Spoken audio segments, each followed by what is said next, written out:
geek. Amigos de siempre en Cobingo. Bueno, el día de hoy vamos a leer este protocolo que se llama Recovery. Es un protocolo es un ensayo clínico aleatorizado, es un mega ensayo clínico aleatorizado de Inglaterra, en donde lo que se quiere hacer es a todos los pacientes que vienen con COVID se les asigna aleatoriamente a un grupo. Es decir, es un ensayo de ensayos, es un ensayo que la Universidad de Oxford intenta utilizar prácticamente todos los pacientes, ya sean para los que requieren medicación vía oral, como por ejemplo podría ser la hidroxicloroquina o la citromicina, o aquellos que requieran tratamiento ya intravenoso, como en el caso de la dexametasona. Entonces, bueno, pues en esta ocasión, en este video, lo que vamos a hacer es discutir cuáles son los pros y los contras de estos mega ensayos. Y entonces, el estudio Recovery acaba de sacar estos datos que son los que han estado eh, corriendo por todo como reguero de pólvora. Es una noticia que está por todos lados. Y en esta noticia que está por todos lados, lo que se menciona es cómo la dexametasona es un factor que puede disminuir la mortalidad. Entonces, eso es lo que vamos a analizar el día de hoy. Y entonces, bueno, nada más como introducción, lo que les quiero decir es que a partir de esta tabla de 2x2, que es una tabla, es un análisis preliminar en donde todavía hacen falta los análisis multivariados, es decir, esto no se puede tomar de ninguna manera como un resultado científico avalado, pero sí podemos encontrar y jugar con los números. Entonces, en primer lugar, lo que hay que ver es, uno, cuántos pacientes murieron en cada uno de los grupos. Entonces, lo que se hace es que se hace esta tabla de 2x2, y en esta tabla de 2x2 lo que se hace es se pone el grupo de la dexametasona aquí en la parte de arriba, el grupo de tratamiento usual en las filas, y se van llenando los números, es decir, 454 pacientes murieron en el grupo de dexametasona, 1065 en el tratamiento usual, en el tratamiento de ventilación mecánica habitual, ¿sí? Y lo que se encuentra con los datos que nosotros tenemos es que en el tratamiento habitual es de un 24.6 y el grupo de DEXA es de 21.6. A los que les gusta oír los porcentajes, pues se encontrarán que el DEXA efectivamente disminuye el riesgo, ¿no? Y el riesgo que está siendo disminuido, pues es un riesgo de un 3%. Entonces se sacan los demás números para poder tener esta tabla de 2x2 y hacer los cálculos. El cálculo que tenemos aquí, que es el cálculo de riesgo relativo, que sería este que estamos viendo aquí, es la incidencia de los expuestos entre la incidencia de los observados. Yo estoy haciéndolo para el grupo de dexametasona, que es este de 454, y el grupo de tratamiento usual, 24 contra 6. Y eso me da un 1 de 0.87. La mejor manera de hacerlo sería calculándolo con una calculadora que se llama OpenEpi. Déjenme enseñarles qué es OpenEpi. OpenEpi es esta aplicación de la Universidad de Emory University, que está del Rollins School of Public Health, ¿no? Y entonces aquí me voy a las tablas de 2x2, y en estas tablas de 2x2, pues lo único que tengo que hacer es llenar los datos. Entonces me voy aquí donde dice introducir datos y lo voy llenando poco a poco. El grupo de los expuestos sería el grupo de DEXA, que sería 454. El grupo de los no expuestos sería el 1650, que no tuvieron, que están vivos, comparado contra el tratamiento usual, que es 1065, y el otro grupo sería 3256. Entonces con esto yo tengo ya mi tabla de 2x2, y en esta tabla de 2x2 lo único que le pido es que calcule. Hace el cálculo y lo primero que hace es sacar la chi cuadrada. Estamos haciéndolo muy simple, no estamos metiendo otros valores para poder usar la corrección de Yates. sino que solamente lo que buscamos es una H cuadrada. Lo que tenemos es que tenemos un valor de P de 0.01, lo cual para dos colas de 0.001, lo cual diríamos que es estadísticamente significativo. Obviamente no calcula la prueba exacta de Fisher porque no hay ningún valor aquí que en las filas el valor esperado sea de menos de 5. Y entonces, al final de cuentas, nos da estos valores de riesgo relativo. Entonces aquí nos da el riesgo en los expuestos, como habíamos dicho, 21.58, ¿no? Y nos da el riesgo total, y nos da la diferencia de riesgos, y nos da el riesgo relativo, ¿no? Entonces aquí el riesgo relativo que nos dio es de, déjenme ver, ¿por qué no calculo riesgo relativo? Déjenme ver, lo hice yo mal. Ah, miren, ¿qué fue lo que hice mal? Lo que pasa es que aquí no llené bien la tabla. Entonces aquí es 3.256. Perdón, 3.256. Fue un error de dedo.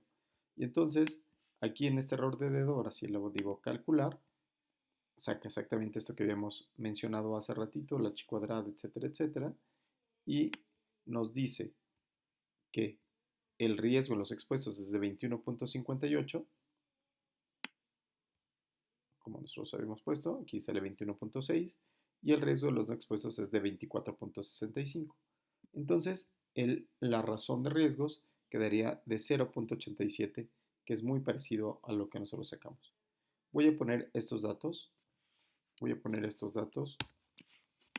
de estimador de riesgo aquí para ilustrar la diapositiva. ¿Ok?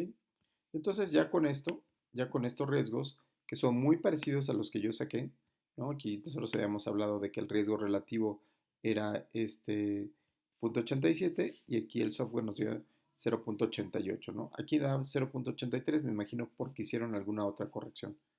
Pero vamos a ver qué significa. Lo que significa es que el riesgo habitual, o sea, el 1, es de 23.6. Lo que nos salió a nosotros de riesgo relativo fue 0.87 con este intervalo de confianza que está aquí puesto, ¿sí? El intervalo de confianza en este caso sería, de 0.79 a 0.964. Y ahora vamos a interpretarlo. La interpretación que tenemos de este sería, punto número 1, este es el efecto medio. El efecto medio es de protección, ¿no? Entonces aquí lo voy a poner el efecto medio en 0.87. ¿Ok? Entonces aquí quedaría el efecto medio en 0.87. Y entonces encontramos que, pues, lo que ya conocemos, ¿no? Entonces aquí tenemos que hasta acá están los ceros. Aquí tendríamos 0.2, 0.4, digamos 0.87 aquí, hasta llegar al 1.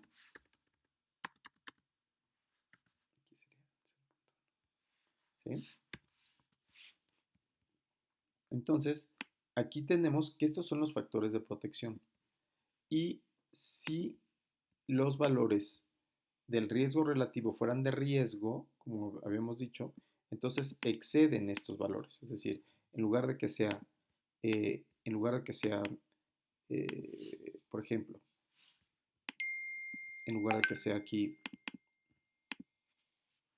el 21.58 entre 24.65, aquí lo que estamos viendo es que hay menos riesgo en este grupo y más riesgo en el otro grupo, ¿cierto? Bueno, si nosotros lo pusiéramos al revés, entonces habría más riesgo en el otro grupo, es decir, el grupo saldría de este lado.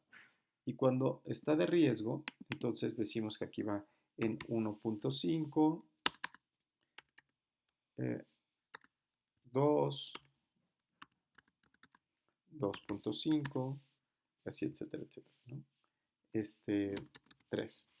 Entonces, de este lado es de protección y de este lado es de reacción. Entonces, lo que diríamos es que la dexametasona ofrece una protección para los pacientes que tienen COVID. Entonces, DEXA protege en COVID. Te ayuda, mejora, ¿no? Entonces, es decir, los pacientes que reciben DEXA, con DEXA, viven más. Pero aquí valdría decir que tanto es tantito. Bueno, la primera fórmula para decir qué tanto es tantito es la fórmula de la disminución de riesgo relativo. Esta disminución de riesgo relativo es igual a 1 menos el riesgo, menos 0.87. Y esto es igual a una reducción de la reducción de riesgo que se logra con esto. Entonces sería de 1 menos 0.87 sería igual a 3 a 13. 13% de protección les va mejor a unos que a un grupo que al otro. Eso de repente no me ayuda muchísimo a mí, porque yo lo que entendería es que hay una reducción de un 13% de riesgo. No, hay una reducción frente al tratamiento habitual de, de una probabilidad de un 13%. Entonces, si yo quisiera conocer cuál es la reducción absoluta de riesgo, que sería esta, que es la diferencia de riesgo, entonces la fórmula de la diferencia de riesgo es igual a la incidencia de los observados menos la incidencia de los expuestos. Perdón, la incidencia de los expuestos menos la incidencia de los observados. Entonces, esto quiere decir que la incidencia de los expuestos es de 21.5 y la de los observados es de 24.6. Por lo tanto, la diferencia de riesgo es de 3, negativo, menos 3.06, que es lo que estamos viendo aquí abajo. ¿Sí? Esta sería la diferencia. Entonces, yo lo que tendría es que la dexametasona protege estadísticamente significativo, sí, pero solamente me protege un 3% de lo que habitualmente sucede. Solamente logro hacerlo. Entonces, aquí yo podría calcular un número necesario a tratar. Como ustedes saben, el número necesario a tratar es igual a 1 entre 1 entre la reducción absoluta de riesgo. Y entonces esto es igual a 1 entre 3,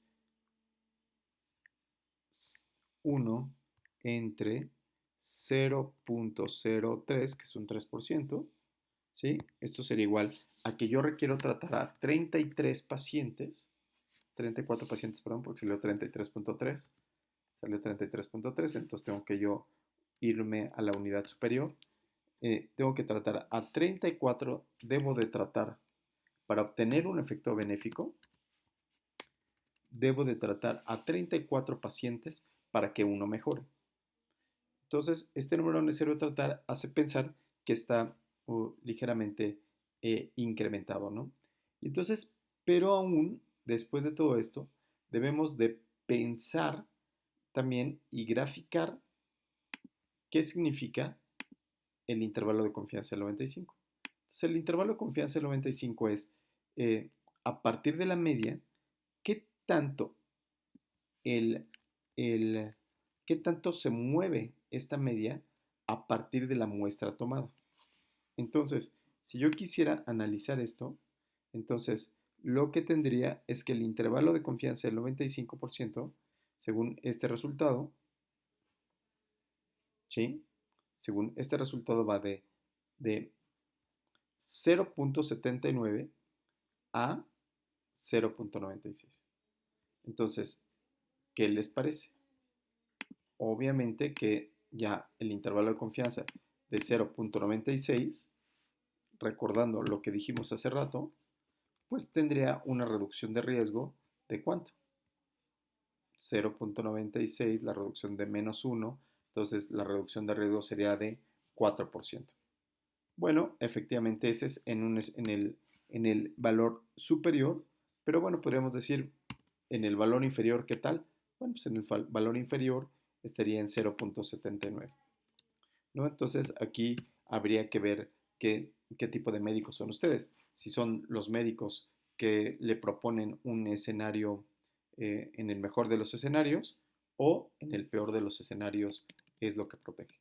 En ambos escenarios y comparado contra, contra el tratamiento usual, ¿no? Que sería este de aquí, entonces podríamos decirlo. Ahora, eh, podríamos decir que sí funciona, es decir, que la P fue estadísticamente significativa y que efectivamente sí sirve. A mí me parece que contra el tratamiento usual, como lo vimos aquí, que sería usual care aquí, ofrece un tratamiento muy pequeñito. Quizás nosotros, si estuviéramos hablando de del uso de dexametasona en pacientes con ventilación mecánica, quizás aquí el resultado pudiera ser mayor, porque sería 29 contra 40, ¿sí? Pero hay que ir viendo cada uno de los escenarios. El escenario que nosotros estamos viendo es el usual care, que es todos los usual care contra todos los de dexametasona. Entonces, con esto, lo que obtenemos es una manera de entender los significados de los resultados de este ensayo clínico. Cabe mencionar y recalco que estos son datos apenas que son análisis interim. Un análisis interim quiere decir que es un análisis intermedio. Bueno, pues yo ya los dejo con la discusión a continuación del artículo en extenso. Espero que este video les sea de utilidad y si les es de utilidad, que le den like y nos vemos el próximo domingo en Siempre Ecobingo a las 8 de la noche en el mismo lugar y con la misma gente. Saludos y disfruten el video.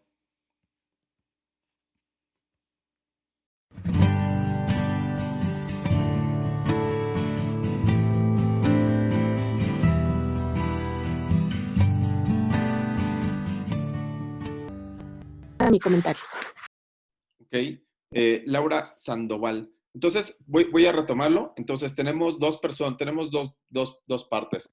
En el ensayo clínico que estamos viendo, entonces, una parte decíamos, bueno, se vale que en estos ensayos clínicos no haya placebo. Y entonces tenemos un grupo que dicen, pues sí, no pasa nada que no haya placebo, aunque sea una mezcolanza.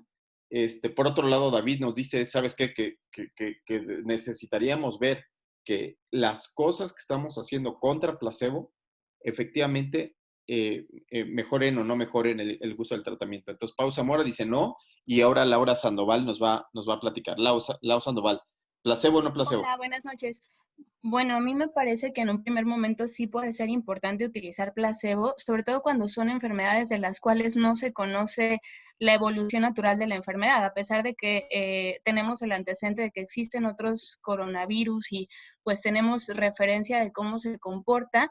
Sí, en pues algunos artículos, en algunas revisiones mencionan que el valorar los tratamientos contra placebo en una enfermedad nueva es importante para ver que los beneficios no sean por la evolución natural de la enfermedad en sí misma y realmente podamos atribuirlo pues al efecto que el medicamento, en este caso que los medicamentos están teniendo. Entonces pues creo que sí sería válido en un primer momento. Obviamente si en algún punto se encuentra que existe un tratamiento efectivo, pues ahí sí tendríamos que hacer la comparación de los nuevos medicamentos que se vayan encontrando contra ese fármaco que ya demostró efectividad. Entonces, pues ese sería mi comentario. Lau Sandoval, tú misma, ¿sabes qué? Que yo, como dice David, soy un pobre mortal. No entiendo qué es eso de placebo, qué es el efecto placebo. Soy un vil mortal, Pues el efecto soy placebo peluce de ombligo. se refiere a, o se atribuye la mejoría a el aplicar una maniobra, no tanto a realmente el efecto terapéutico, digamos, que se puede encontrar, sino solamente a la maniobra que se está utilizando, y eso pues repercute en la condición clínica del paciente en un momento determinado. Básicamente Y es tenemos eso. muchísimos placebos que han funcionado, por ejemplo, en los servicios de urgencias, los tratamientos con las famosas alemanas, tenemos tratamientos con vitaminas donde hace que la gente se sienta mejor, ¿no? Por ejemplo, hoy me comí unos ostiones para ver si ahora sí funciona, mi estimado Edgar Beltrán, pero ni así, ¿no? Y hay un montón de placebos. Hemos encontrado que el efecto placebo es un efecto real, ¿no? Entonces tenemos pros y contras. Ricardo Berea, por favor. Sí, otro pro que hay que considerar es que el hecho de que usemos un placebo nos va a permitir tener un menor tamaño de muestra para poder demostrar la efectividad de un medicamento. Entonces, esto, de cierta manera, también hay que considerar que, digo, nosotros queremos buscar un bien con el medicamento, pero también hay que considerar que estos medicamentos pueden tener efectos secundarios. Entonces, también entre menos personas expongamos a estos efectos secundarios para poder obtener nuestra, pues, comprobar o descartar nuestra hipótesis, pues será mejor. Yo diferiría un poquito de que los comités de ética no lo aceptaran, puesto que en este caso, pues no hay un tratamiento, digamos, oficialmente aceptado, ¿no? Oye, pero perdóname, Ricardo, pero yo no entiendo, acuérdate que soy pelusa de ombligo, no entiendo qué es eso del tamaño de muestra, ¿no, David? O sea, pues qué, o sea, no, ¿qué no los mexicanos decimos entre más grande mejor, ¿no? Entre más tamaño de muestra mejor, o sea, más poder estadístico, más resolución de preguntas, ¿no? Más chido. O sea, ¿por qué tú estarías en contra de que el tamaño de muestra es muy importante para este tipo de protocolos que deben de tener una pregunta de investigación muy específica para saber, para que nos sirva o no nos sirva en la práctica clínica? No entiendo muy bien eso, Ricardo. Sí, o sea, ellos, digo, obviamente, pues tienen una gran cantidad de pacientes, pero también están probando varias, o sea, son varias hipótesis dentro de este gran grupo de pacientes que están encerrando en un problema común que es el COVID. Pero en realidad, pues son pequeños grupos, ¿no? En los cuales van a comparar nada contra X medicamento o nada contra el medicamento Y, y en ocasiones el medicamento X contra el Y, pero pues como podemos saber, cuando usamos dos medicamentos para una misma enfermedad va a ser mucho más difícil encontrar esa diferencia o estar seguros de esa diferencia que cuando vemos el nada contra el medicamento y ya tenemos mucho mayor certeza de lo que estamos obteniendo. Edgar Beltrán Suárez. Yo sigo en la postura de que esta enfermedad, aunque es nueva y es de un impacto importante, no cumple las características como para que le demos la oportunidad al placebo. Porque tenemos experiencias con otros como el MERS, otros tipos de SARS y otros coronavirus, y se sabe que los tratamientos no son realmente, o el uso de antivirales realmente no cumple, ¿no? Las expectativas de la eliminación de la infección viral. Por lo tanto, el uso del placebo como tal, yo no le veo cabida aquí. Si fuera otro tipo de enfermedad completa, una enfermedad hemorrágica distinta de lo que antes conocíamos, que se transmite por la saliva también, pues no sabemos ni el agente etiológico bien definido, etcétera. Punto. Lo que quiero decir es, hay experiencia con otras enfermedades, vale la pena no utilizar este placebo porque ya tenemos experiencia de otras enfermedades iguales. Ok. Bueno, sigamos. ¿Qué les parece si ya que tenemos esto en mente, seguimos leyendo el protocolo, ¿no? Perdón, hola, hola, hola, hola. ¿Me escuchan? Soy Sofía. Sí, Ajá. va, perdón. Hola, buenas noches. No te di la voz Desafortunadamente, porque no habías levantado la mano, pero si levantas la mano, yo te doy la voz inmediatamente. Sofi, adelante. ay, perdón, no, No te llegué preocupes. un poquito tarde y no vi la dinámica. Lo que pasa es que ahorita obvio, o sea, llegué un poquito tarde y no podría ser tan válido mi comentario. Sin embargo, veo dos cosas. Una, ahorita que mencionaron la parte de tratamiento y la otra, el tratamiento de los síntomas. Entonces, me parece que dexametasona está haciendo para tratar síntomas, o signos, o no sé cómo, manifestaciones de la enfermedad, pero no el origen de la enfermedad. O sea, me parece que son dos cosas distintas. Y obviamente, o sea, con un antiviral, pues no tendríamos por qué utilizar un placebo, pero para los síntomas o para las manifestaciones me parece que sí lo que han estado diciendo. No sé, a lo mejor estoy confundida. Ok, quiero retomar eso, estimado David, tú que eres de terapia intensiva, para retomar esto que estamos diciendo. ¿Cuándo utilizar un placebo? Bueno, utilizar un placebo cuando alguno de los dos, tanto el médico se puede ver influenciado o cuando el paciente se puede ver influenciado. Es en ese momento cuando se hace cegado y se da un placebo. En el caso de cuando tú estás tratando a un paciente con COVID, ¿has tratado a pacientes con COVID, David? Sí, sí, mi hospital es totalmente COVID. ¿Tú has visto algún clínico que le meta mano al ventilador y que esté delante del ventilador, subiendo la cantidad de FiO2, bajando la cantidad de FiO2, estando modulando la ventilación del paciente, vigilando la saturación y a partir de ello haciendo cambios? Sí, claro, sí, nosotros todo el tiempo lo hacemos. ¿Has visto que uno le da un medicamento, por ejemplo, dexametasona, o por ejemplo, algún esteroide, y tú dices, espérate, vamos a esperar a que venga el cambio, aguanta, aguanta? ¿Se Sí, entiende? ajá, O sea, se entiende cómo uno cuando está tratando a un paciente, voy a pensar yo soy pediatra, entonces, yo soy el rival más débil. Entonces, uno como pediatra, yo le doy antibiótico, digamos, estoy pensando que tiene una faringomigdalitis bacteriana, y le doy el antibiótico. No me asusto si el paciente sigue con fiebre 24 horas más.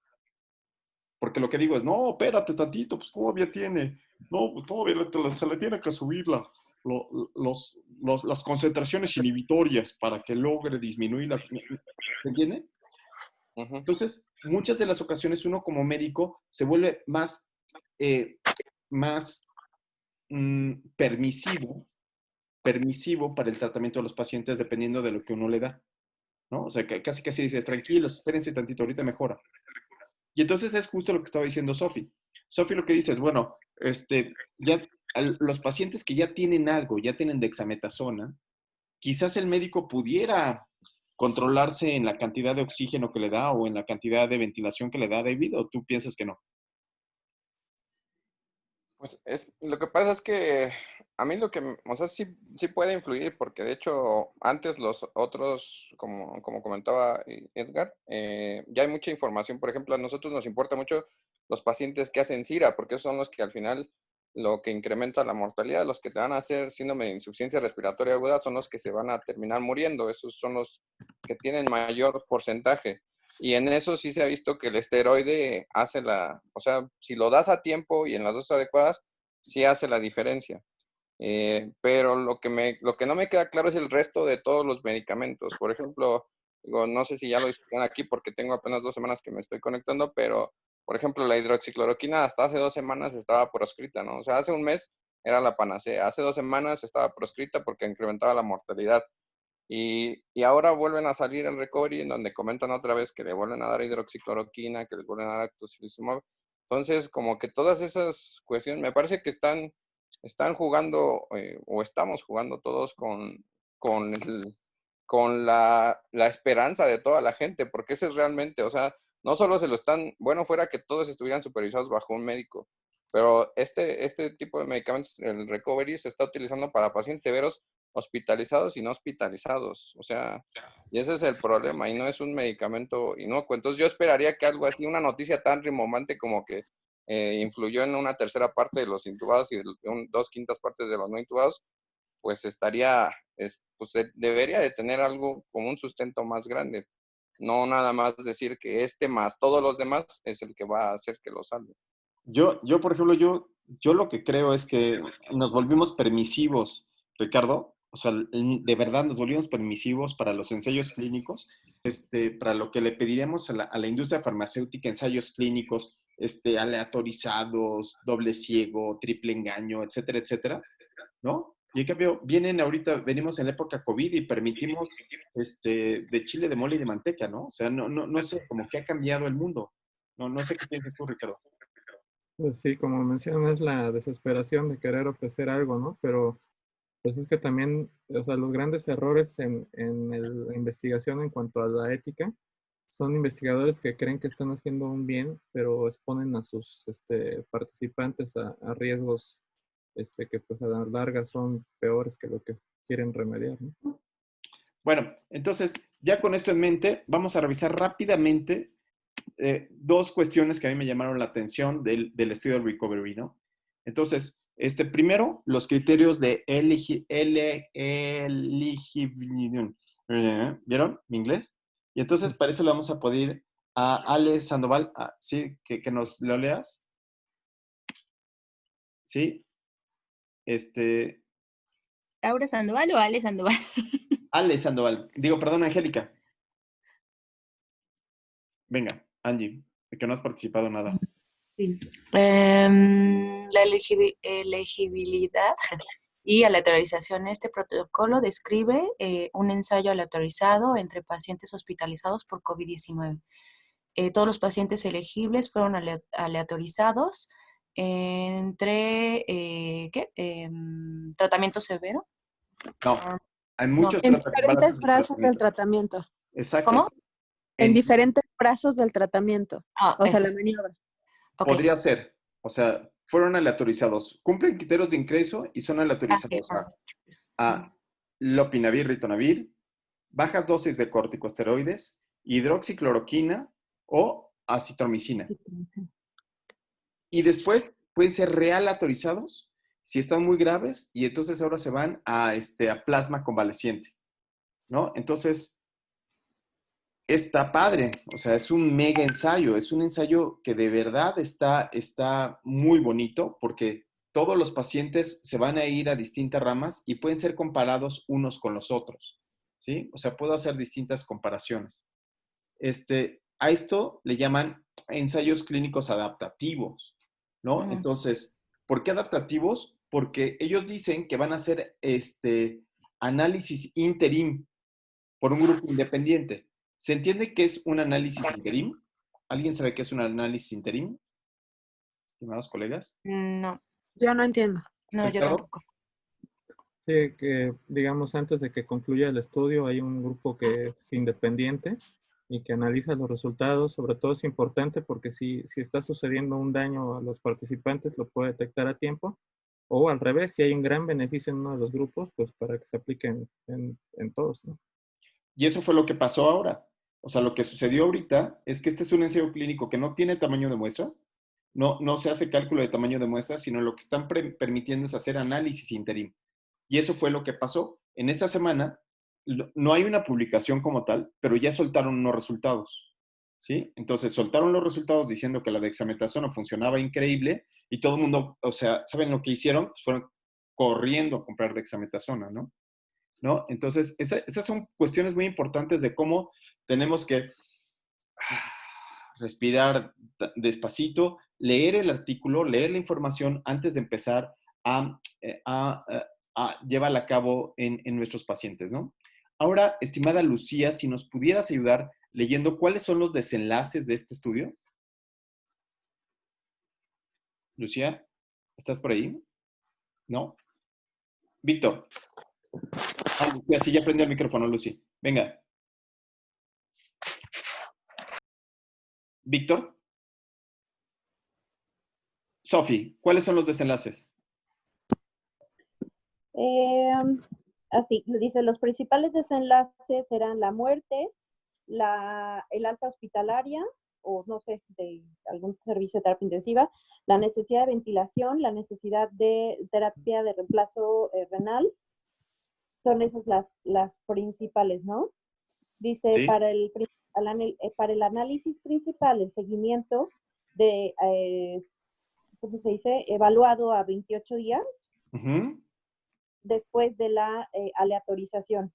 Ok. Y dice, ¿sí? Vamos a quedarnos hasta aquí. Este tipo de análisis que habíamos platicado de 28 días, hay que tenerle mucho cuidado, porque no es lo mismo hacer un análisis por regresión logística donde tengo los resultados de todos los pacientes a los 28 días y hacer un análisis de tiempo persona. que sería el hazard ratio que hemos visto muchas veces. ¿Por qué? Porque podríamos encontrar que hay diferencias estadísticamente significativas para una diferencia de 4 días, como lo habíamos visto en los otros estudios. Imagínense que la diferencia fuera de 4 días a favor de la dexametasona. David, ¿tú le darías a un paciente dexametasona solamente porque hay una diferencia de 4 días? Sí, sí, se la ¿Sí? daría. Sí, Sí, o sea, tú dirías, 4 días está bien. sí, pues sí, yo sí es que se mueren tan rápido que yo sí se la daría. Darle una oportunidad, aunque sea. De 4 días. Sí. O sea, para ti 4 días sería clínicamente significativo. Sí, es que la mayoría, bueno, al menos de lo que hemos visto, en nuestra terapia ha sobrevivido cerca de arriba del 40%, más o menos como el 40% de los pacientes que han ingresado. Ujú. Y un alto porcentaje se muere, pero por sobreinfecciones, por la estancia tan prolongada que tienen, por lo deteriorado que se quedan los pulmones. O sea, tienen o sea, días de ventilación tienen cerca de 20, 25. Si me dices que, pues, no sé, en 10 días se les va a quitar la fiebre en vez de 15, o sea, pues igual y tiene mayor posibilidad. Sí, no, lo que yo estoy diciendo es que si mi desenlace es muerte, si el desenlace es que, por ejemplo, yo soy neonatólogo, entonces yo como neonatólogo digo, mira, si yo tengo un niño que no tengo nada que ofrecerle porque tiene hemorragia intraventricular, tiene los pulmones, los tiene alterados, etcétera, etcétera, lo que nosotros decimos es, ya no le hagas nada, ¿no? ¿Por qué? Porque no va a sobrevivir. No, no sé si me explico, David.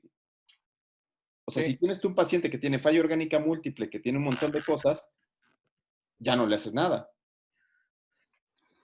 Es decir, 4 días no es, o sea, los días que esté en la terapia intensiva no son importantes, sino que quizás lo importante es que salga vivo de la terapia. Pausa, Mora.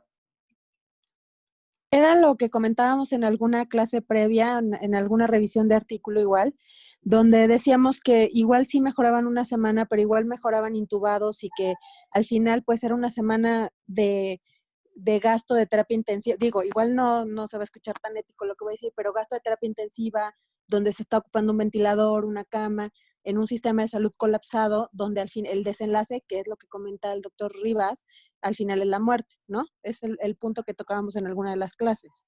Pero bueno, eso estamos así como para discutirlo ampliamente, David, ¿no? Entonces, y yo creo que tu voz, que eres tú el terapista del grupo, yo creo que tu voz es la que se tiene que escuchar. O sea, ¿tú qué opinas al respecto de esta posición? O sea, lo que nosotros pensamos que queremos para los pacientes en realidad es que sobrevivan, que salgan de la terapia, no que duren más tiempo en la terapia.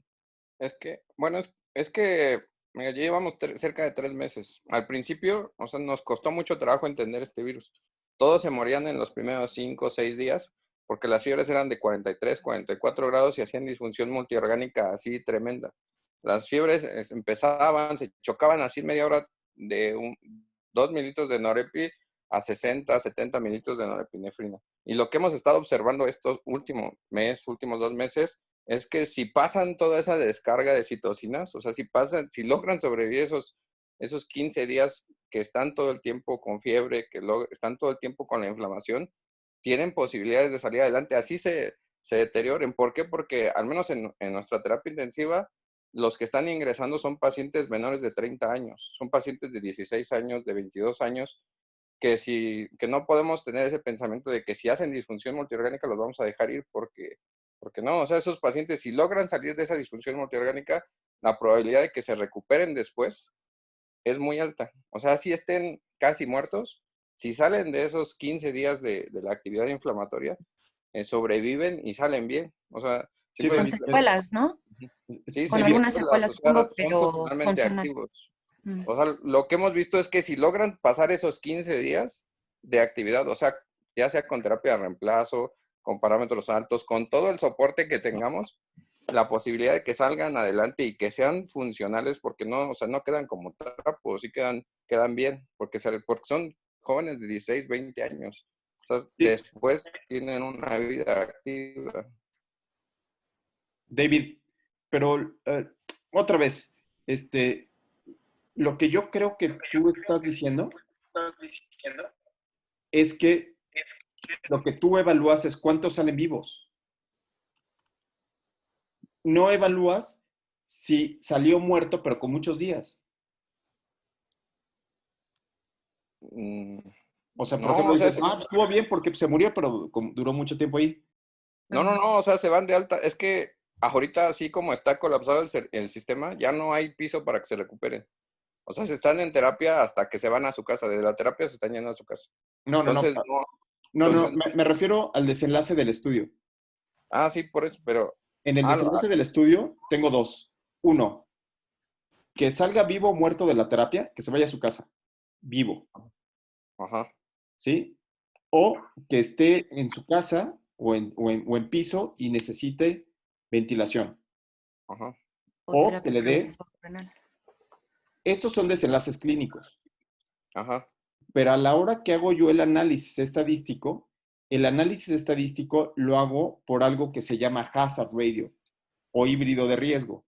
Y ese sí, híbrido de riesgo lo que habla es del tiempo que se pasan, no necesariamente si viven o mueren, si salen vivos o muertos, justo como venía aquí el outcome, sino lo que habla es del tiempo que se pasan dentro de la terapia. ajá, Ese es como que el punto que me gustaría discutir. Y me gustaría discutirlo porque vean los resultados. Bueno, antes de eso, quiero platicarles de lo que están utilizando para el tratamiento de los corticosteroides. Entonces, para el brazo de corticosteroides, Víctor, ¿nos podrías decir cuál es el tratamiento que estaban probando como corticosteroides? Dice, en la forma de dexametasona se administró como vía oral en líquidos o tabletas o intravenoso la preparación de 6 miligramos una vez al día por 10 días. Y en embarazadas o Señora mujeres, Tachando.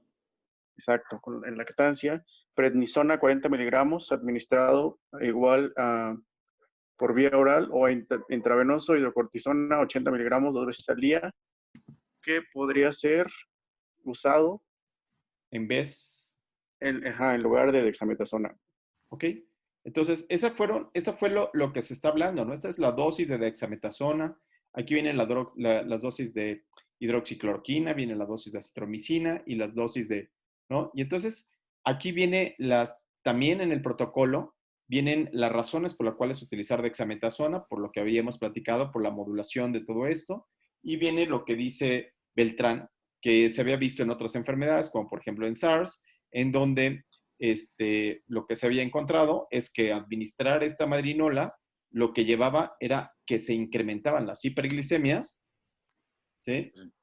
Y se incrementaban las hipernatremias, ¿no? O sea, no es un medicamento que no tiene riesgo, no es un medicamento que estemos platicando que sí, vamos a usarlo, ¿no? O sea, que lo podemos utilizar libremente porque se incrementan las hiperglicemias y se incrementan las hipernatremias, que es algo que dijo Ricardo Berea también. Lo que dice Ricardo Berea es muy claro. Hay que utilizar placebo probablemente porque tenemos que evaluar los eventos adversos asociados a este medicamento, ¿no? Que probablemente lo pueden dar algunos otros, ¿no? Y entonces, el evaluar los efectos, nos va a hacer una balanza de riesgo-beneficio para poder decidir si le doy o no le doy el medicamento.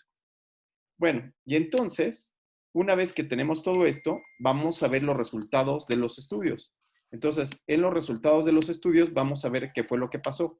Acuérdense que se había dicho que iban a hacer análisis interim, ¿no? Entonces, en los análisis interim que ellos dijeron, aparecen estos resultados. ¿Están viendo la pantalla de Recovery, Ricardo? Sí, Sí. sí. Entonces, mira, David, lo que aparece.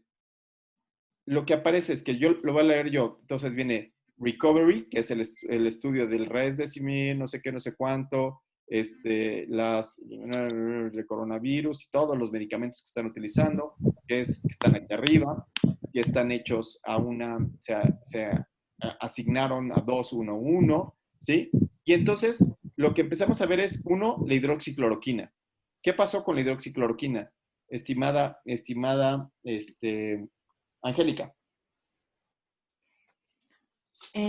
Pues presenta, tiene un hazard radio de 1.11 con un intervalo de confianza que va de 0.98, pasa la unidad hasta 1.26.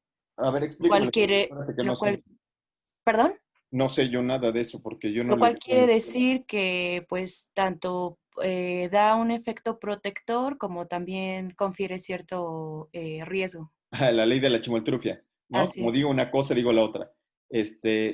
No, yo creo que en esto que estamos viendo aquí no hay efecto, ¿no? Así Ok. como tú dices, la ley de la chimoltrufia, no hay efecto. O sea, hidroxicloroquina, con estas dosis de caballo de 1.600 miligramos, 400 cada 12 horas, no encontraron un efecto a favor de la mortalidad en este estudio. Pero viendo mortalidad, o sea, no viendo quizás otros desenlaces, pero para mortalidad no sirve, para disminuir la mortalidad no sirve. ¿Se entiende, David, qué significa eso de que no sirve para disminuir mortalidad? Sí, sí, sí. Puede ser que me dé más tiempo en terapia intensiva, que los pacientes vivan más tiempo en terapia intensiva, pero al final del día se terminan muriendo igual, Ok, sí. ¿sí? Y entonces, lo que yo digo es que el análisis no debió de haber sido hecho por Hazard Radio, sino que el análisis debió de haber hecho con la N, que es de 1.542 pacientes, y de contra el grupo control, que sería 31-32, y ver los resultados de 396 entre 736. ¿Entiende esto? Bueno, Ujú. lo que yo entiendo es que hay que hacer una tabla de 2x2. Entonces, en esta tabla de 2x2, ay Dios, esto no lo pueden ver, ¿eh? No, no, no le saquen fotos, no sean gachos, ¿no? Que no No, lo vea YouTube. ni que no lo vea YouTube, ya sacaste tu cámara, qué buena. Entonces, en OpenEpi, yo hago una tabla de 2x2 y en esta tabla de 2x2 introduzco los datos en donde tengo yo el grupo de los sujetos que se murieron. Se murieron 396 en el grupo con hidroxicloroquina. En el grupo placebo se murieron 736 de 1.542. ¿Alguien que saque una calculadora, no sean gachos? La del celular. 396 menos 1.542, ¿cuánto es? ¿300 qué? 96 Ajá, menos ajá. 1.542. ¿Están viendo la tabla de 2x2? Menos, Sí. menos 146. No, no. Debe Menos ser, ¿no? 146, 250. 1.546 menos 396. 1146. 1.146, eso sí, ¿no? Ok, Ahí está. sí. Perfecto. Me sale la N total. 1.542 aquí. ¿Ok? Sí. Ahora vámonos abajo. Aquí se murieron 736 de 3.132 que formaron el grupo control, que como decía Ricardo, como fue una aleatorización así media rara, era, puta, pues a este grupo chiquito le di y me quedaron los grupos no homogéneos, me quedaron unos grupos bien raros, con Ns enormes que pueden probar lo que sea, pueden probar diferencias chiquititas, aunque tengan números necesarios a tratar muy grandes. Venga. Sí, sí, sí. 736 menos 3.132, ¿cuánto es? 2396. Gracias. ¿Sí? Ahí está, 3.132. Y entonces aquí le pedimos calcula. Yo no hablo cómputo. No, ahí está. ¿Sale? Aquí me sale la chi cuadrada. La P de una cola es casi estadísticamente significativa, a lo cual le llamamos que tiene tendencia, porque aquí puede ser que sea significativo, pero acá no. ¿Sí? Y nos da la razón de riesgos. Obviamente que si es un ensayo clínico, ¿cuál sería mi medida de desenlace clínico, estimado Beltrán? Pues mortalidad, ¿no? Habíamos dicho, ¿no? No. La medida de desenlace clínico, la medida de relevancia clínica, no la medida de frecuencia. Sí, sí, sí, sí. La medida de frecuencia sería incidencia, el número de Ajá. muertos nuevos. Sí. ¿Sí? Víctor, ¿cuál sería la medida de relevancia clínica? No. Sofía. ¿La razón de momios? No, la razón de momios es para estudios transversales. Por eso. Es Ah, el perdón, riesgo. Claro, es el riesgo relativo. El riesgo. Riesgo relativo. ¿Sí? Entonces aquí nos da todos para que nosotros escojamos. La calculadora no vio qué era lo que estábamos haciendo, entonces aquí tenemos el riesgo relativo. Ahora sí, ¿de cuánto es el riesgo relativo? 1.093. Guárdenlo en su memoria, ¿sí? 1.093 con un intervalo de confianza que va de 0.98 a 1.2, ¿sí? Ujú. Sí. Ahora sí, por favor díganme, ¿este medicamento sirve o no sirve? Hace No. ratito dijimos, bueno, pues como la ley de la chimoltrufia, ¿sí? Como digo una cosa, digo otra. Como digo una cosa, digo otra, ¿sí? Pero ahora, ¿qué puedo decir? Bueno, ahora acuérdense que hay una cosa que se llama la regla de los pulgares para poder hacer estos análisis. ¿Se acuerdan de la regla de los pulgares? ¿Alguien la ha oído hablar? Tengo esta aquí así, tengo aquí, y entonces aquí tendría un 1, ¿cierto? Esa es la no asociación.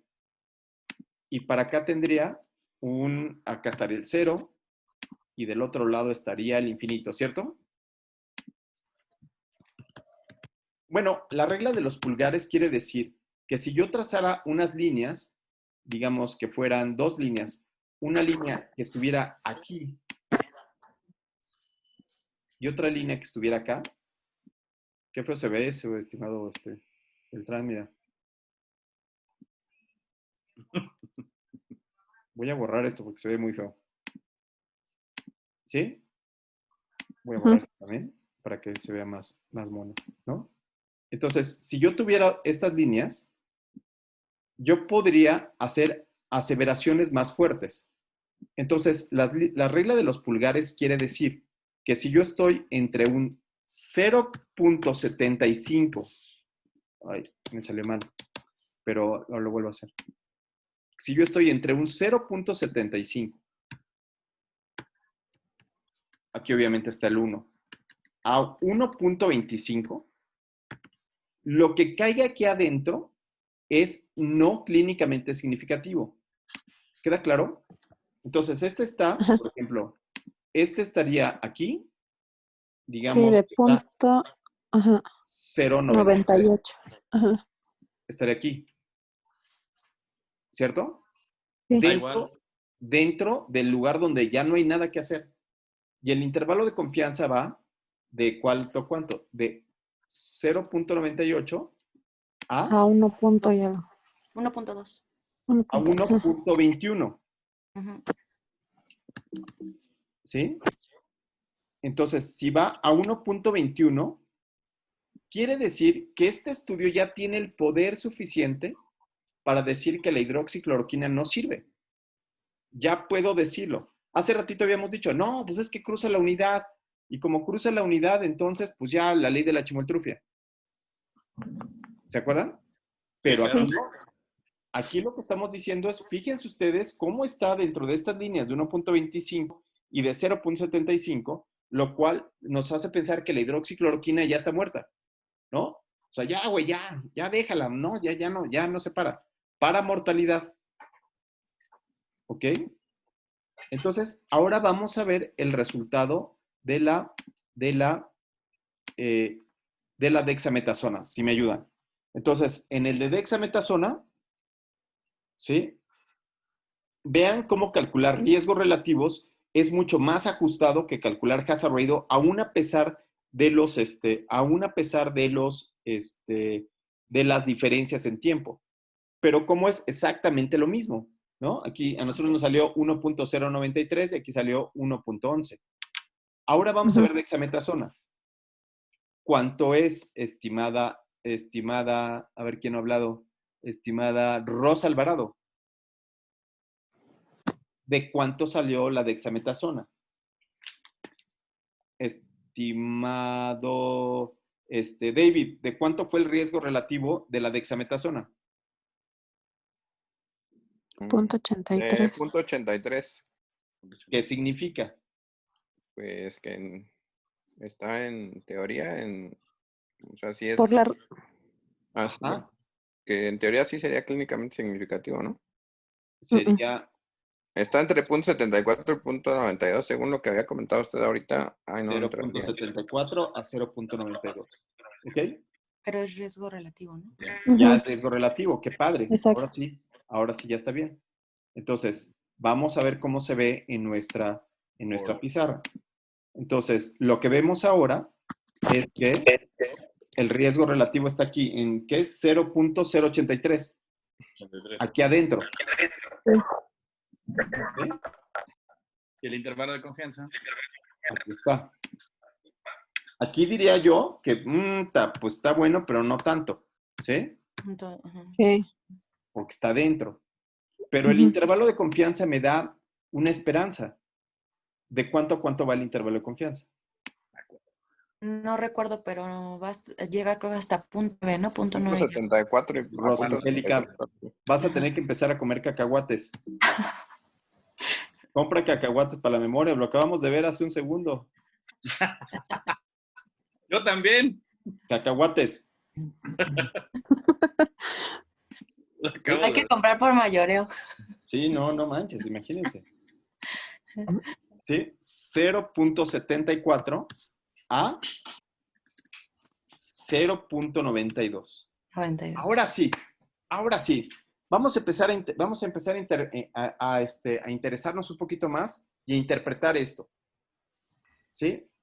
Para empezar, ¿qué tanto se muere? ¿Cuánto se muere? ¿Qué significa este 1? Bueno, el 1 tiene que ver con la incidencia de la mortalidad de los pacientes, ¿no? ¿Sí o no? Claro. ¿Sí? ¿Sí, Ricardo? Bueno, vamos a ver. ¿Y de cuánto fue la incidencia de la mortalidad de los sujetos no tratados que tuvieron la terapia usual? De 736. 23.5. 23.5 es la mortalidad, ¿ok? Sale. Sí. Entonces, si no comieron cacahuates, apunten 23.5 por ahí, ¿sí? Ya, ok, bien. Entonces nos regresamos, ¿sí? Regresamos a nuestra tabla. Y en la tabla tenemos, ok, 1 es igual a...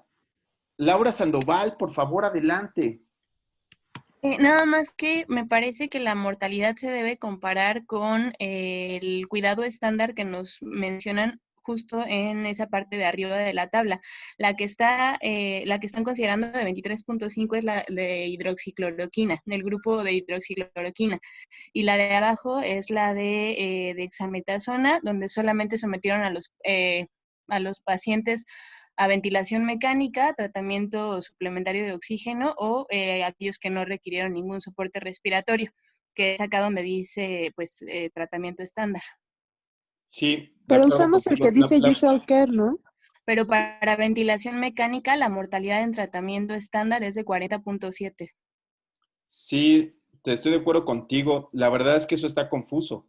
Ese es el problema de sacar conclusiones a partir de estos resultados que todavía no están claros. O sea, no sabemos qué contra qué compararon. Entonces, ahorita solamente para hacerlo como ejemplo, ¿te parece bien que lo hagamos con este usual care? Sí, claro. ¿Sí? O sea, porque nos podemos ver más canijos y decir, no, güey, mira acá, mira, 29 o usual care de ventilación mecánica, 40.7 se mueren. Es que nada más si comparáramos, por ejemplo, el de dexametasona de ventilación mecánica, la mortalidad es del 29%, cuando ese tratamiento estándar la mortalidad es de 23%, entonces no tendría tanta congruencia, digamos, que la mortalidad fuera más alta en este grupo de dexametasona cuando estamos viendo que existe realmente un efecto. Por eso es que creo que lo compararon contra esos valores de abajo. Ok, la verdad es que por esto, otra vez repito, por esto sacar conclusiones a partir de estos resultados no valen. O sea, porque necesitamos tener la tabla completa, pero nada más vamos a terminar con qué significa S1. S1 significa el comparador, que podría ser usual care, ¿no? Entonces, usual care sería el 23.5%. Aquí está. Entonces, ahora, todo lo que yo hable al respecto, por ejemplo, 0.83, lo que tendría que hablar es a partir de la disminución de riesgo relativo. Por ejemplo, la primera fórmula que a mí me gustaría enseñarles es la de Rodolfo Rivas Ruiz. ¿No? Entonces, ¿esa fórmula qué dice? La de Rodolfo Rivas Ruiz. Es igual a 1 menos el riesgo relativo por 100. Eso.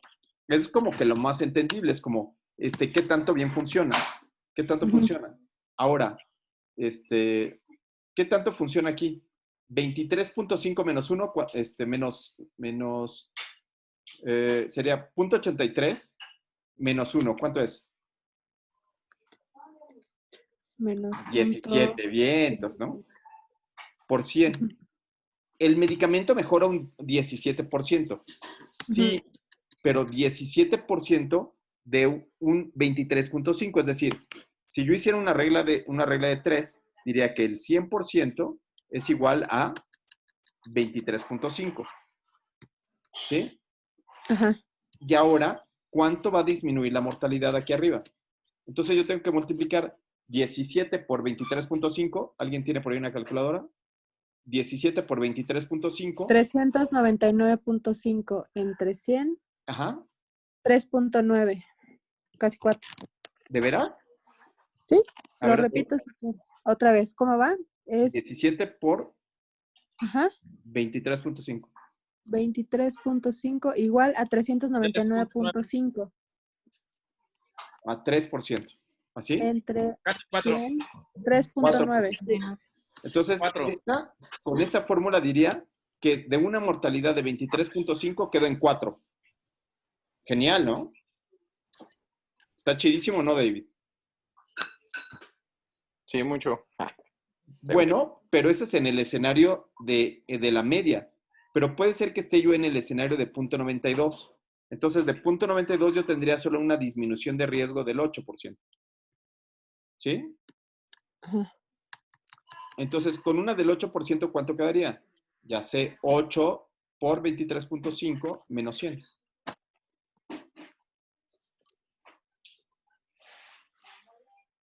Dos, 1.88. ¿Cuánto? 1.882. Sí, está peor. 1. 1.8. Punto 8. Entonces, en el primer caso, me reduce 0.8% la mortalidad. En el segundo caso, me reduce un 4% la mortalidad. ¿Sí? Entonces, y si me voy para acá, pues me va a reducir un poquito más. Otra manera de evaluarlo, la tercera manera de evaluarlo sería multiplicar 0.83, ¿sí? Por 23.5. Multiplicando. Esta es otra manera de evaluar. Multiplico por la mortalidad. El OR por la mortalidad. O el riesgo relativo. ¿Cuánto es, Sofi? Sof, Ton. 19.5. 23 sería 0.83 por 23.5. Sí, 19.5. ¿Cuánto me queda? 9.5. 19.5. Entonces, de que se me moría en un 23.5, ahora se muere en un 19.5. ¿Queda claro? ¿Sí? Sí. Reduce la mortalidad. Hay una reducción de la mortalidad utilizando esto. Y hay otro más, que es la reducción absoluta de riesgo. La reducción absoluta de riesgo sería la incidencia de los expuestos Los expuestos menos los no expuestos. menos los observados. ¿Me ayudan a hacerlo? ¿Cuánto fue la incidencia de los expuestos? ¿Alguien se acuerda? ¿O no? Yo no me acuerdo. No, Tengo que comer le hace falta sus cacahuates. mis cacahuatitos. Sí. Entonces, la incidencia de los expuestos de la dexametasona fue de 21.6.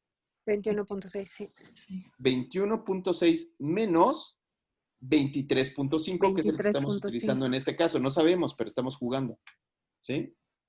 ¿Cuánto es? 1.9. 1.9. 9. ¿Ok? Entonces, ese sería el efecto real, la reducción absoluta derivado del medicamento. Ahora sí, David. David, Sí. ahora sí, cuéntanos.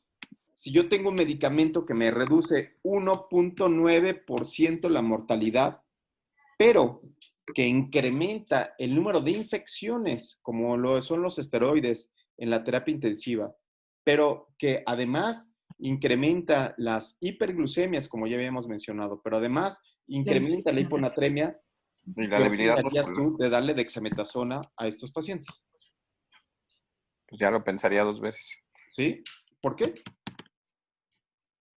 Pues porque quizás todos los demás efectos influirían más en la mortalidad. Porque por eso tenemos que tener estos ensayos en donde nos pueda permitir tener el riesgo-beneficio. ¿Se entiende? O sea, Sí. dices, bueno, 1.9, bueno, pues algo es algo, dijo un calvo, ¿no?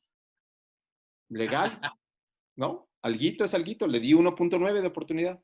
Sí es cierto, pero, a ver, pensemos la reducción absoluta de riesgo con este punto 92, se vería más chiquito.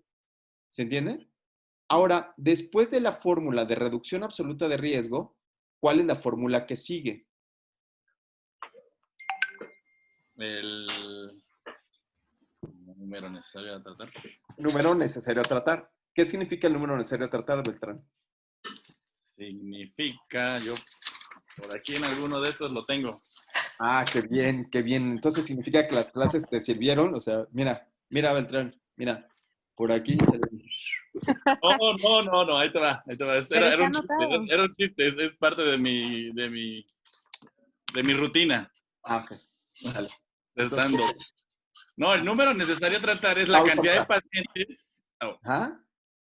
Pausa, Mora, discúlpame, es que ella levantó la mano. No, Venga, está bien, sino que siga Beltrán. Beltrán, venga. ¿O quién Ya quiere? me iba a saludar. Bueno, la fórmula es 1 entre el riesgo absoluto, bueno, entre el 1, RR, ajá, que es 0.19. Ajá. y es la cantidad de sujetos que se requiere para tratar y obtener el beneficio en uno de ellos. Ok. Ajá. ¿Cuánto salió, Laura? Laura Sandoval. Aquí tendríamos que hacer 1 entre la reducción absoluta de riesgo relativo. Ajá. Que sería 1 entre 0.19. Estoy yo loco, 5.2. Perdónenme, es 0.19. Es el 1%. Ah, ok. ¿Sí? ¿Cuánto es esto? 52.6. Necesito tratar 53 pacientes. Ahora sí. Estimado David, necesito tratar a 53 pacientes para obtener el efecto beneficio en 1. ¿Qué opinas? Que no lo voy a lograr. ¿Cuántos pacientes has visto tú? Hasta ahorita como en el IMSS como 35 más o menos. Todavía no harías el efecto en 1. No. Todavía Y ya no. y ya le hubiera provocado muchas cosas a todos. Sí. Y entonces, es aquí como hay que leer muy calmado los artículos. O sea, hay que desmenuzarlos, hay que evaluar qué es eso de la reducción absoluta de riesgo, qué significa, o sea, retomar estos temas que a Beltrán le entró por un lado y salió por el otro, ¿no? Entró por una oreja, salió por la otra, qué barbaridad. ¿No? Y te puse 10 además de todo. Ricardo, ¿qué opinas de eso? Siempre hay oportunidad de mejorar. Bueno, siempre hay cobingos para volver a tomar esto. ¿Qué opinas, Sofi, de un número necesario a tratar tan grande? Está muy grande, creo que serían demasiados tratamientos para encontrar beneficio en uno. Y exactamente a mí me convencen todos los criterios que están usando, pero bueno, eso es punto y aparte. Nada más quedándome con número necesario a tratar, es una cantidad muy grande de pacientes para que no tenga efecto. Y que el efecto sea 4 días más de sobrevida, ¿no? O sea, ni siquiera estamos hablando que, o sea, que va a tener mejoría 4 días, pero el desenlace que estamos viendo es la muerte, ¿no? Ahí sí ya no, estimada Pau. Fíjate no. que ahí ya no, porque ya no estás viendo hazard radius. Aquí No, sí ya estás no. viendo riesgo relativo a 28 días. Ah, ok. Perdón. Ahí sí ya no. Ahí sí ya realmente que salga vivo. ¿Sí? Ok, perdón. ¿Sí? Laura Sandoval.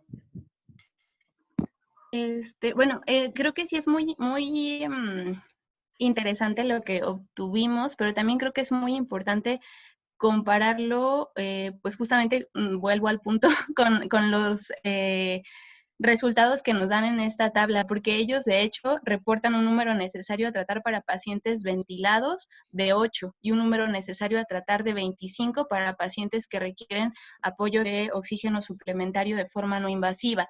Donde no encontraron diferencia fue para aquellos pacientes que no necesitaron alguna terapia respiratoria de soporte.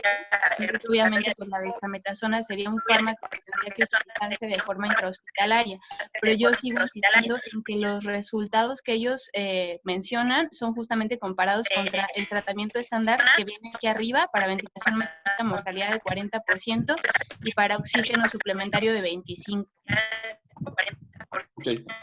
Ok, completamente de acuerdo. Ese sería otro escenario distinto, ¿no, Laura? Ay, alguien está metiendo ruido. Sí, es que creo que se escucha mal el micrófono. No sé si ahí ya se oye mejor. Bueno, entonces ya se nos acabó el tiempo y yo creo que aquí podríamos, bueno, uno, en resumen, sería cómo calculamos estos riesgos. Otro es que debemos de evaluar contra qué se está comparando, cuáles son los grupos de comparación, que quizás los grupos de comparación para este resultado sean específicamente los pacientes ventilados.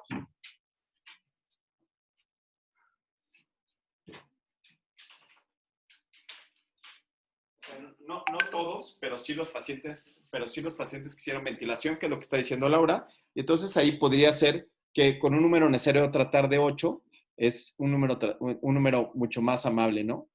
Entonces, un número necesario tratar de 8 ya aporta un cambio distinto, que sería que en sus casas hicieran este ejercicio, ojalá que lo puedan hacer, y que nos digan de cuánto es el número necesario tratar de dexametasona contra ventilación mecánica, ¿sí? Que sería 21.6 menos 29, ¿sí? ¿Cuánto es la diferencia? Entonces, rápidamente, si lo quisiéramos hacer en un segundo, serían de 7.4 en la reducción absoluta de riesgo y sería 1 entre 0.074. ¿Cuánto es?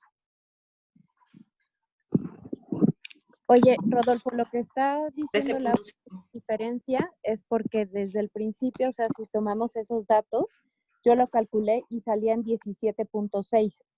18 pacientes. Ajá. David, 18 pacientes, ¿ya qué te suena? Ya 18 pacientes. Hubiera salvado a uno. Sí. ¿Te gusta más 18 pacientes? Pues sí. Empiezo ahí 150, entonces de 150 se salvarán algunos. David, ¿en qué hospital estás? En el Mancera, en el HGR1, en MacGregor. Ay, qué bien.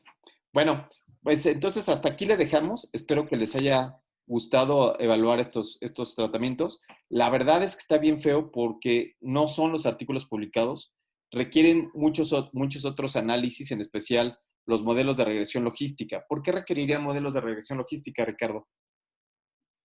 Pues estamos valorando distintas, bueno, por así distintas variables, ¿no? Necesitamos ver qué peso tiene cada uno de ellos, ¿no? Y entonces, como necesitamos ver, ajustar por el peso de los pacientes, ajustar por otros tipos de tratamiento, por comorbilidades, entonces quizás estas diferencias que son con un riesgo relativo de 0.92, quizás no sean estadísticamente significativos después de meterlos a los modelos de regresión logística y todo lo que hayamos dicho haya sido una esperanza, ¿no? Entonces, este es el problema de analizar resultados otra vez en resultados intermedios, en los análisis interim que a ellos les encantan y esperarnos a el resultado una vez que tenemos el cálculo de tamaño de muestra, que este ensayo clínico no tiene cálculo de tamaño de muestra, y esperarnos a tener los resultados. Bueno, pues muchísimas gracias. Gracias a todos. Muchísimas gracias por haber entrado. Los que no entraron de primera ocasión, hoy le dedicamos esto a nuestra amiga María Elizabeth, que falleció. Y entonces ella era nuestra colega ahí en la coordinación.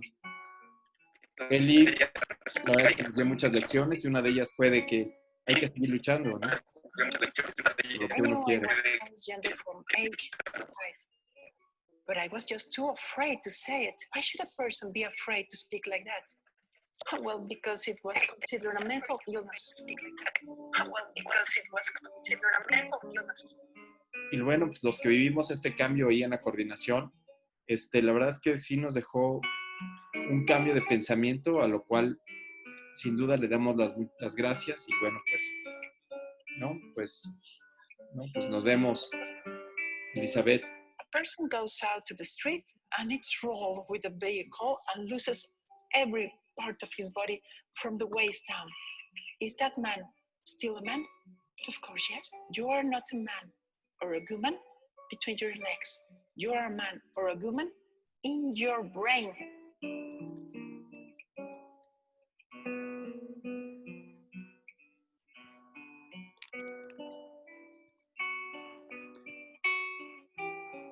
Así es. Entonces, bueno, pues falleció y que descanse en paz.